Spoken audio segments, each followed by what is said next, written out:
Hello, everyone. I'm Douglas Poor, and this is my story. We're going to switch into the studio in a minute, but excuse me for the audio. It's very hissy today because I broke my wireless mic, so I had to reorder another one. So this is a really rough draft, but it gets us into the ballpark of what we're doing. So enjoy the video. I'm Douglas K. Poor. That's Douglaskent for Kent in the middle, and Poor, Poor. And this is my story. And I'd like to keep the sub-theme of this as communication, which I've tried, to be good at throughout my whole life, but growing up, I had two alcoholic parents, and there was a lot of violence, and I got beat and whacked and everything, and I fell out of a tree when I was fairly young, maybe 5 or 6, and landed on my head from 25 feet up or so that didn't help either. But the developing brain of an individual is really a critical time. And I can attest for that, as I've had a lifetime odyssey of outrunning a depression that happened probably because of the adults who were alcoholics, and they partied on weekends, and they raged during the week, and they didn't teach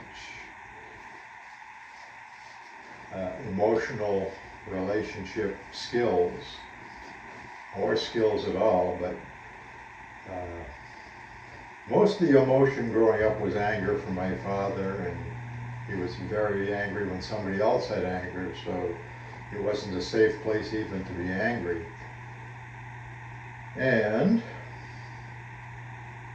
from there, I went through high school, not too much dating, and had crushes on girls, but I had little or no self-esteem coming from this background, so I thought, something was wrong with me, that the girls weren't interested, and what it was is I was trying too hard, and that's what I've done a lot of times in life, is try too hard, and I don't see the results that I'm looking for, but anyway, I get the results, and that becomes a lesson, as you've heard. Everything I go through is a lesson, and everything in this moment I look at as a spiritual assignment. Each moment I have a new spiritual assignment, and at this point my spiritual assignment is to tell my story right here for you. And did want to touch on communication. As I was growing up, I really enjoyed listening to the radio. We had WBZ, Bruce Bradley, Dave Maynard. We also had Jefferson K, and there was one other, Carl LaSusse, the morning man. He was way off the wall. But the rest of them were really good. They played top 40 hits of the 60s, and so I wanted to do that. So I got to go into the studio a couple of times through connections with people who worked there, and so I really enjoyed that. And I made my own studio at home, and I play records, and I had it hooked into the downstairs hi-fi system, they called them those days, and my parents would always be yelling, "Turn that down, turn that down," and of course I'd want to crank it up, but I'd be playing all the records, 45s we had bought in local record stores down the road a piece. We didn't have any in our town, but Boxford, Mass, but down in Danvers, or they had the Northeast Shopping Center, which was right over the line from Danvers into Peabody, so we were able to get records. And so I did radio shows almost every night. I had them yell, "Turn it off, shut up," from downstairs, because my bedroom was upstairs. And that's where my interest in what I thought was communication was at the time. Of course, our definitions shift as we get older. And I wanted to be a DJ, just like Bruce Bradley and Jefferson Kay and Dave Maynard on WBZ. The problem is, it turns out, and they didn't know it back in those years, that I have ADHD and have a little trouble getting the words. I have kind of an essence for a word, but it won't come out at the right time. So I have always had trouble ad-libbing. I'm ad-libbing now, but there's really no format. But when I had to stick within a format of what the radio station wanted, plus the added nervousness of speaking before who knows how many, at the many, many radio stations I did get to work at. But I only worked part-time for the most part. I did work full-time for 4 years at WMWV in Mount Washington Valley, which was quite a feat because we were working for Skip Sherman, who was pretty well on his own trip, and I was able to stay there because I really loved it. But after 4 years, I got to the point where I couldn't put up with, Skip and his wife Joan's way of operating a radio station. So I did get that far anyway, and then I went off to college for communications, and that was when I was in my late 40s. I graduated from college with a degree in communications and concentration in television production in 1999, and I was 50 years old.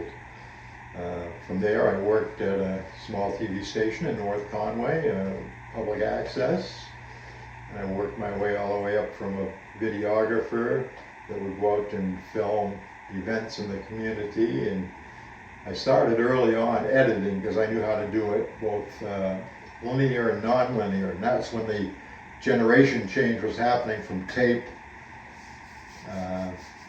to digital.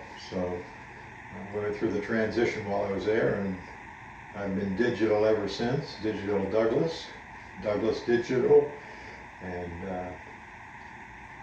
I've had a business of multimedia design and creation of video, and also other graphics and websites. So I've been able to communicate in that manner. And I do well because I can write it out, whatever it is. If I'm doing a web page, it's all pictures, so I can write things out, make it look right, balanced and everything, and then save it and then use it on the website. As far as video, most of my video has always been of nature. I find the great deep spirituality in nature.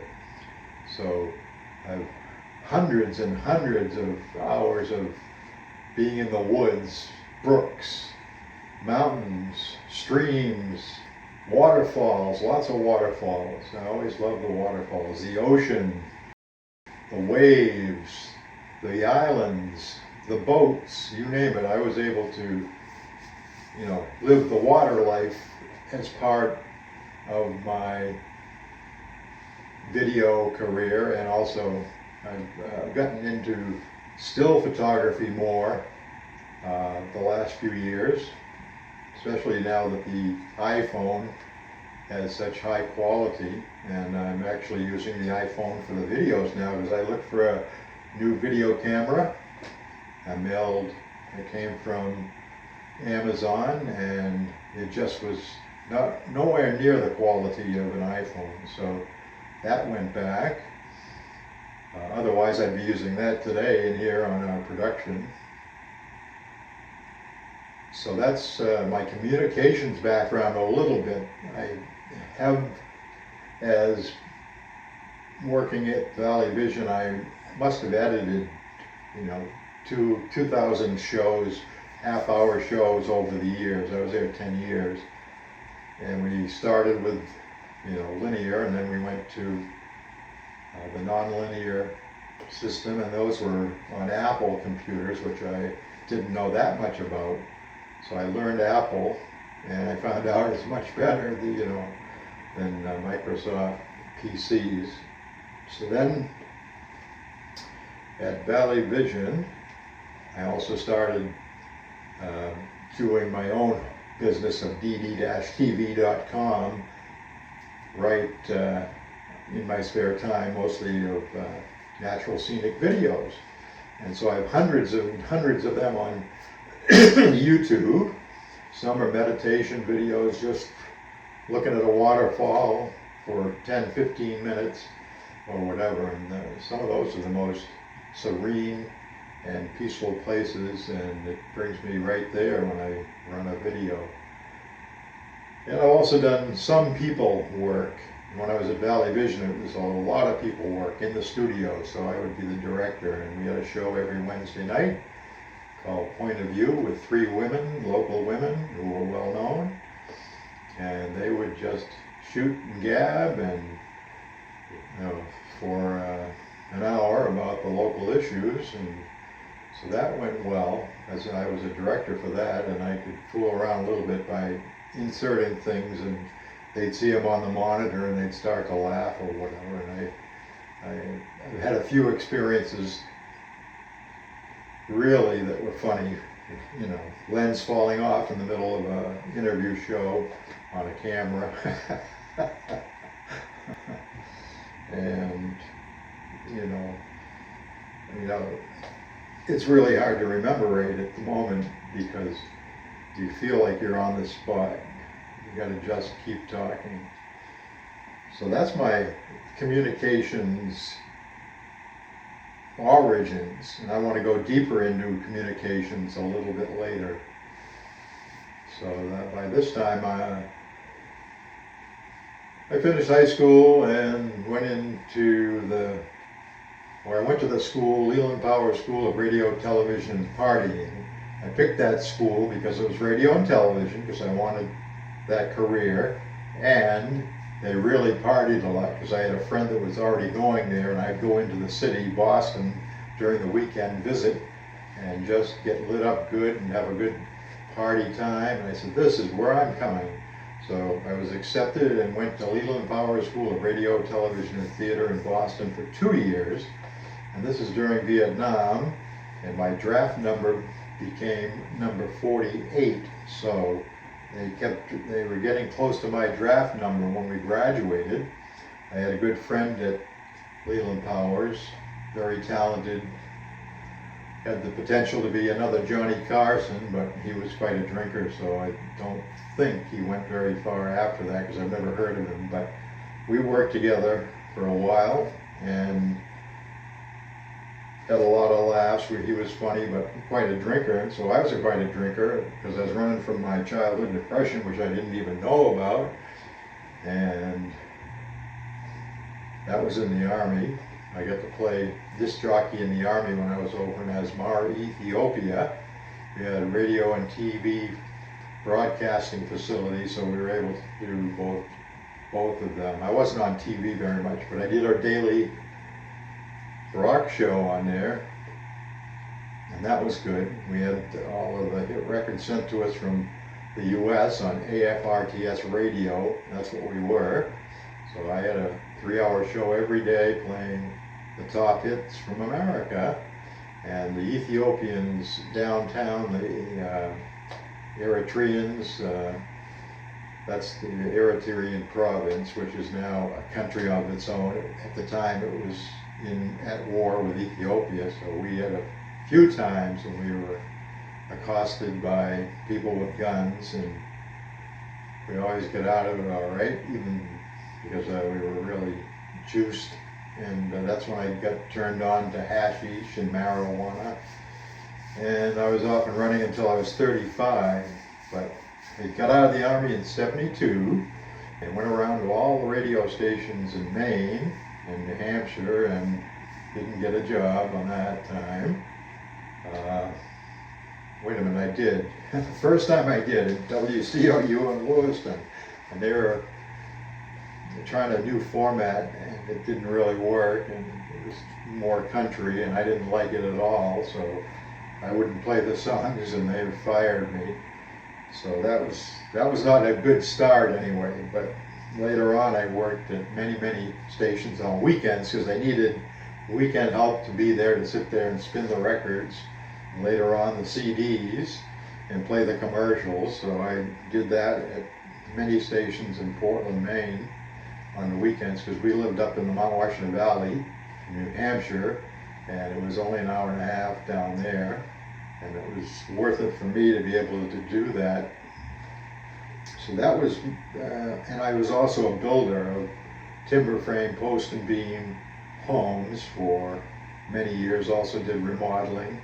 I made about 600 barn board picture frames and over the years for clients, and I would even, mat them and frame them and put the glass in. So I did that for many years, and then I became the builder, Douglas Duraframe Post and Beam Solar Homes, and I had at least 3 employees all the time working, and they liked to drink and drug, so that was good. So I went through those years, and at the same time on the weekend I would get down to work on the radio in Portland, spinning records and saying stuff, as much as I could without putting my tongue between my teeth and forefinger, however that works. And again, it's the inability in a format type thing to ad lib. See, right now that word ad lib was eluding me, so that's the problem. The word just doesn't come when I need it, and when I'm writing, it's there. But I hate writing, so this is the way to do it on video. So that catches us up to the time I got out. I got in building. I stayed in building till I was in my late 40s, and then I went to Hilton Head, South Carolina, and was a finish carpenter with my, my skills, because I had had my own business for many years. It was like a crew of our own going out remodeling, but some days I was the only one there because they had the person on other jobs. But the boss must have had 8 people working for him, or maybe 10, and I worked with all of them over the years because sometimes they'd bring us all together to jump on a project, like for the town of Hilton Head, putting in a walkway from a parking lot to the beach, through some pretty thick stuff, and then the dunes, and then we also built the men's and ladies room there. But most of my job was doing finish work in houses, hanging doors, doing the stair trim, which was very complex, and what else? All the trim around the windows and doors. And then we did a lot of molding, like we'd have 2-piece base, we'd have 2-piece chair rail, and we'd have 2-piece crown molding. So I learned how to use the chop saw and do all that. So that was a good experience, going to Hilton Head in the winter with my dog Winnie, which I really miss. She was with me for 17 years, and everywhere we went, including California, she was a trooper. She just, every motel we went to, she was right at home and never scared, and really stayed right with me and understood a lot I was saying because I always talked with her, and that's what I do with all my animals. And then later on I had a very close relationship with my cat Audie, which that'll be another story about my sailing years after I retired. So pretty much got done building, worked at WMWV, the Mount Washington Valley station, with Skip and Joan, which was weird. And then I did go back to school, that's right. Then I graduated from Linden State College with a degree in communications, as I mentioned. And then, how soon was it thereafter that I got to work? Pretty soon, that's right, because the last semester I was doing a practicum at Valley Vision in North Conway, the station I worked for, and started out as a videographer, became the editor, production manager, and later station manager. But I had to bail on the station manager thing after 2 years because it was just too political, and the board meetings were, who's the smartest person in the room? So that didn't work out. But anyway, I was there 10 years, so it did work out. And that led into my sailing years, which is what I want to talk about in our next video. So I can't think of anything else to wrap it up with. Oh yes, the big thing, yes.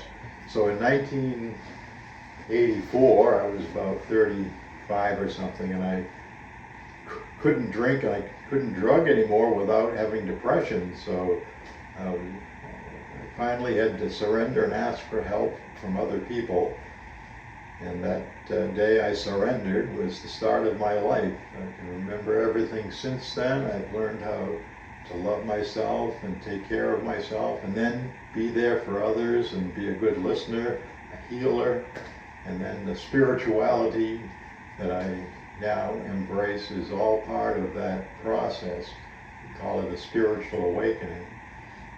And so that's the website part of, and well, actually that would be the spiritual part, and I have a website which is the latest in spirituality, and through all the great mystics, gurus, masters, you name it, through the spiritual masterminds through the millennia.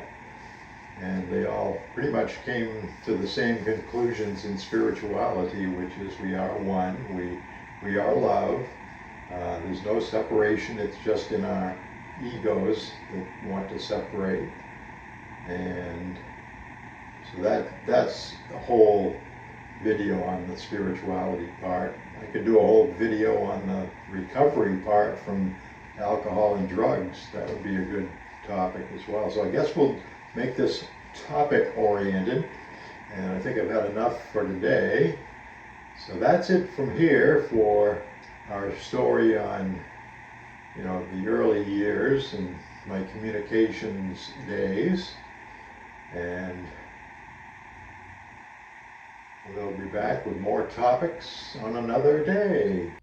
And thank you for watching. We're going to have more improving the quality, especially of the audio, in the near future, and different topics of growth through the years.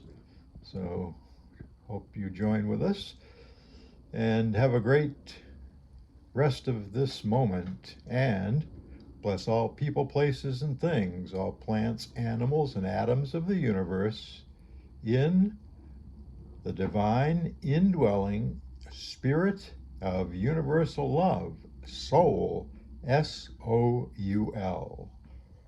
Peace and love in spiritual love, which is directly connected to our power, our source, our core of the universe within, pure love.